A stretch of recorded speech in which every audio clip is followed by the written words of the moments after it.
I think my motivation has always been that I want to make a difference in whatever I do. I was part of the campaign to reopen the pool. I thought that generally the loss of neighbourhood swimming pools would be very detrimental to the social fabric of the area because, the pool is actually a place where people of all sorts from the community actually meet and mix. That was about 20 years ago or so, and that was what really got me motivated, I think, to look at Jesmond and think, well, are there things that we need to change here and what can be done to make it better? I felt Jesmond is a very child-unfriendly area. We need to make sure that there is at least somewhere where they can go safely. The only place that was available really was Bell's Yard. So I went onto the Bell's Yard committee in, I think it was about 1991. We did manage to get various little pots of money and put some equipment in there.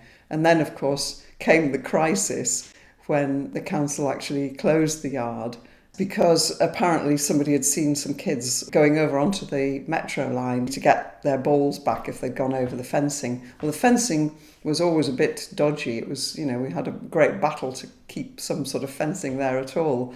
But after that, the council wouldn't reopen the yard. What they wanted to do was ban ball games in the yard. There was a big uprising of obviously our committee, but also all the kids who used the yard and lots of parents and residents as well who felt it was quite unfair to ban ball games.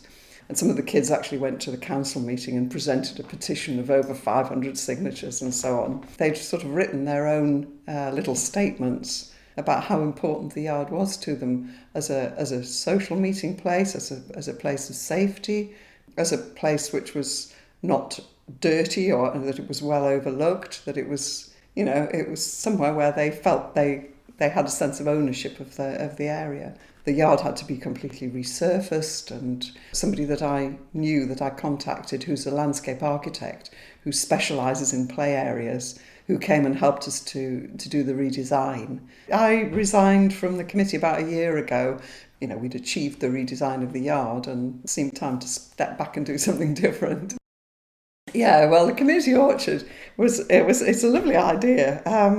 Somebody I know very vaguely approached me about 2 years ago now to say, would I help to try and find somewhere and create a project, because she had the idea, but she didn't really know how to take it forward. Well, we started off by asking the cemeteries people if they had any spare land. But as we were looking around, we discovered this area in the corner, which had been a former depot for the council, but it was completely derelict. We thought that was absolutely perfect as a site. There it was, not doing anything, and the council were very happy for us to use it. But there was quite a lot of work to be done to start with to clear the land. But all of the, planting and of trees and grass and maintenance and so on is all done by volunteers. Again, we run activities there. We had an apple day in October, which was really well attended. And we do things for kids, like we had a Halloween event. So it's a lovely place for just anybody to go. And hopefully it's somewhere where again, the community can come together, different age groups and interests can come together in that project.